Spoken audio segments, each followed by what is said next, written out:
You're standing in a grocery store at 10:15 p.m., holding two items in your hands and quietly calculating in your head if you can afford both without your bank balance dropping too low. It's nothing crazy either, just basic stuff like toothpaste, milk, and maybe a snack for tomorrow. Meanwhile, your phone buzzes and you see someone from work posting pictures from another trip, this time somewhere tropical with blue water and bright sunshine.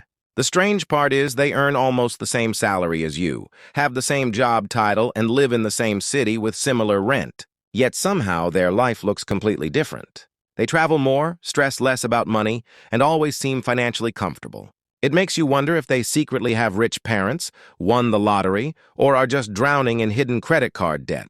But the truth is usually much simpler and honestly a little frustrating. The real difference often comes down to one small financial habit started years earlier, a habit that takes maybe 20 minutes to set up, but quietly grows into something massive over time. Imagine two people who both start their careers at age 25 earning the same income.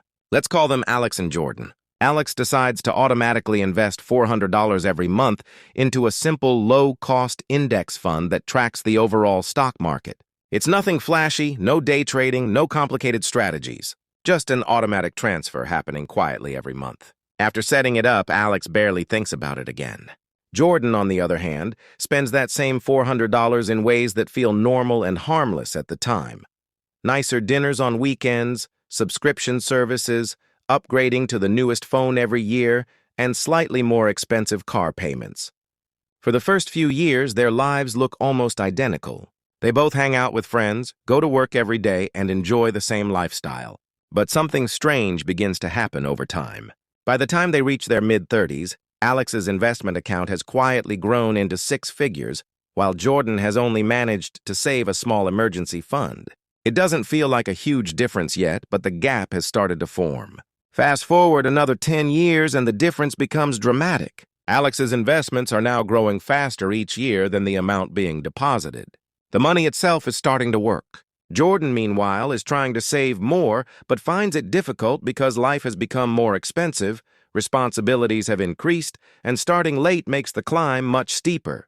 This is the quiet power of compound growth.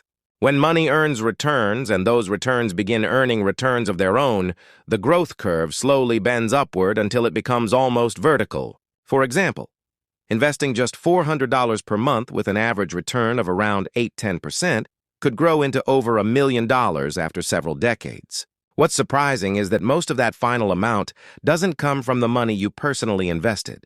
It comes from the time the money had to grow. Time is the real engine. The earlier you start, the more powerful that engine becomes. But here's the uncomfortable truth.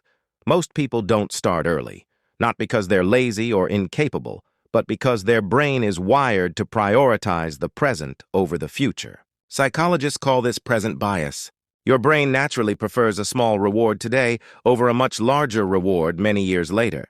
That's why buying something now feels satisfying while investing feels boring.